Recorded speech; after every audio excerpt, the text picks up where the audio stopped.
Hi, I'm John McAuliffe, Chief Marketing Officer of VFM Leonardo, and welcome to the VTV channel. VTV is a weekly series of interviews with industry experts on the latest topics in travel e-business, and specifically online merchandising practices that help hoteliers extract more value out of their online presence. As always, we encourage you to email us at vtv@vfmleonardo.com to suggest topics that you would like us to cover in future episodes. Today I'm joined by Daniel Edward Craig, a hotel consultant and prolific blogger that provides an entertaining insider's look at issues in the hotel industry. Mr. Craig has worked for a variety of upscale hotels, including as vice president of one of the first boutique hotels, which was voted one of the world's top 100 hotels by readers of Condé Nast Traveler magazine. As if blogging in the hotel industry is not enough, Mr. Craig is also an acclaimed author of a 5-star mystery series. Daniel, welcome to VTV and thank you for joining us. Thank you. Thank you for having me, John. Our topic today is emerging trends in the hotel industry, lifestyle, the new luxury. You wrote an article earlier this year with an interesting spin on predictions for trends in the hotel industry in 2010. I want to focus specifically on one of the trends you mentioned, lifestyle, the new luxury. In your opinion, how has luxury changed in the hotel business? Well, how has luxury changed? Well, it's definitely shrunk. The market for luxury hotels has really decreased as a result of the recession. And part of that, before the recession, luxury really went mass market. And a lot of people were trading up to luxury hotels that couldn't otherwise afford them. And that led to a lot of debt. Well, the recession corrected a lot of that. So the luxury market is back to probably where it should be, a much smaller market, but still a significant one.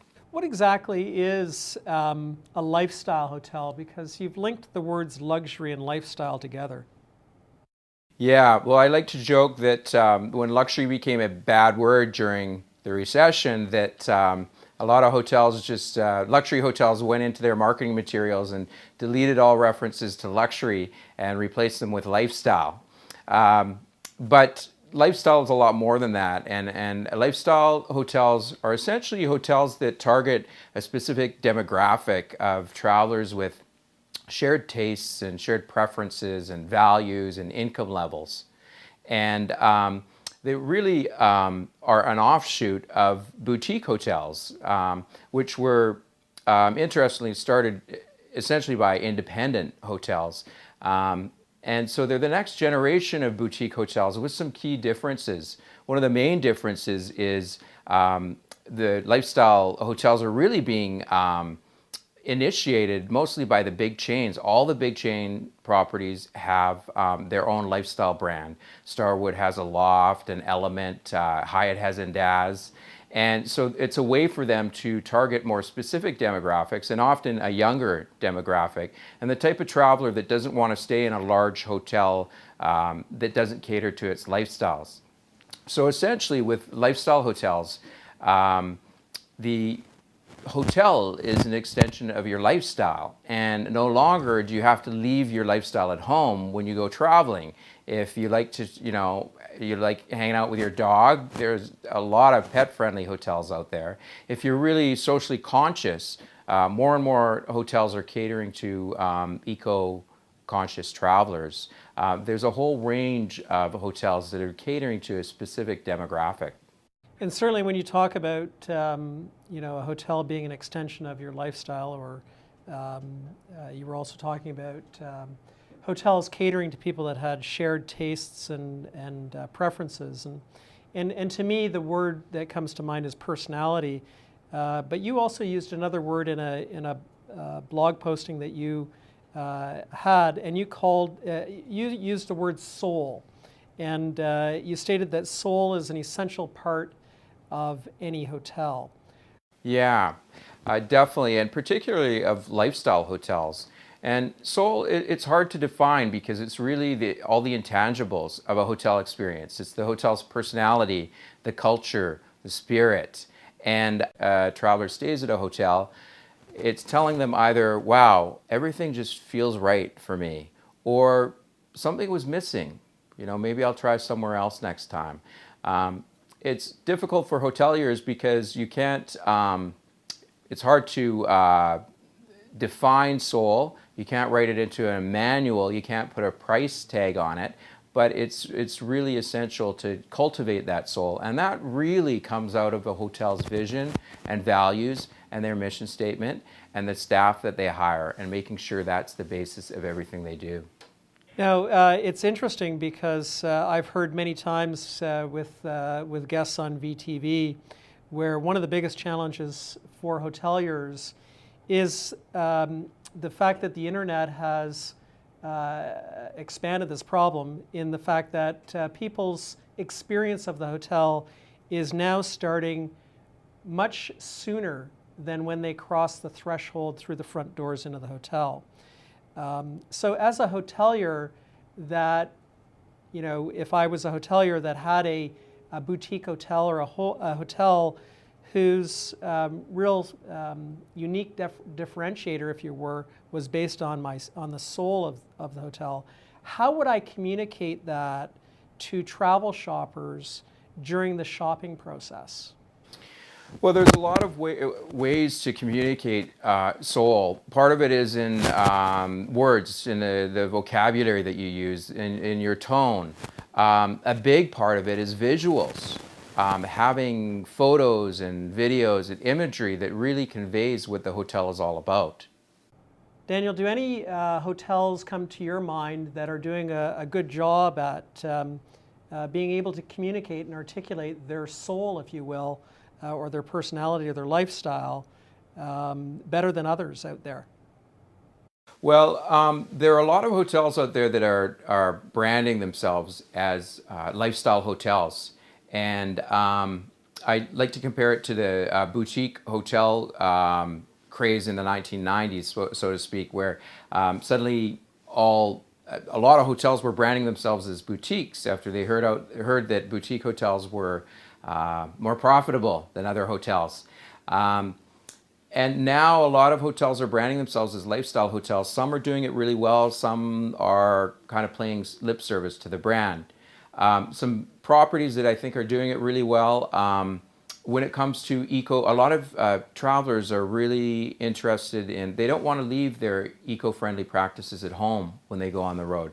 So they want hotels that are recycling and that are limiting their footprint. And Fairmont does a great job of implementing eco-friendly practices across the chain, and they're not shy about promoting their eco-friendly practices. Kimpton also is getting very involved in that. Marriott, that's really becoming a standard, less than a lifestyle. But other more specific lifestyles, I mean, W Hotels brands itself as the fastest growing contemporary lifestyle chain. They do lifestyle really well, and they were one of the first. And then there are some really specific examples. For example, Joie de Vivre Hotels, which is a collection of independent hotels. They like to associate each of their hotels with a particular magazine.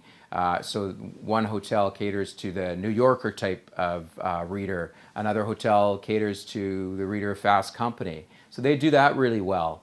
Then there's really specific hotels. I just read about a hotel in Los Angeles that's catering to, that wants to cater to marijuana smokers.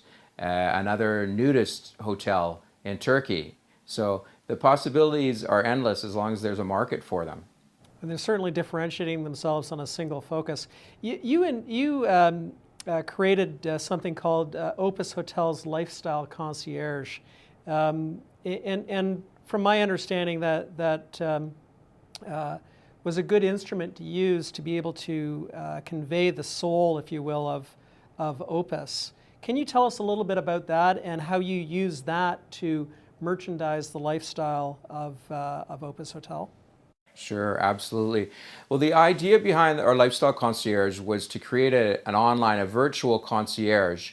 A lot of travelers, when you stay at a hotel, concierges tend to have the same attractions, restaurants, etc., that they recommend to the same guests, regardless of who you are and what kind of lifestyle you live. Well, at Opus, we recognize that we cater to a broad spectrum of lifestyles. And so we created 5 fictional characters that were actually inspired after the 5 lifestyle decor schemes at the hotel.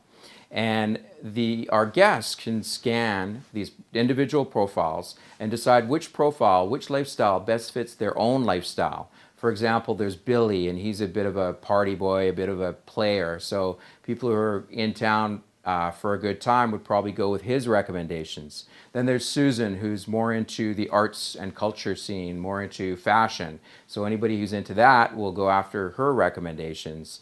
And Pierre, he's into food and wine. So the foodies, people who appreciate wine, would go after his recommendations. So it works really well.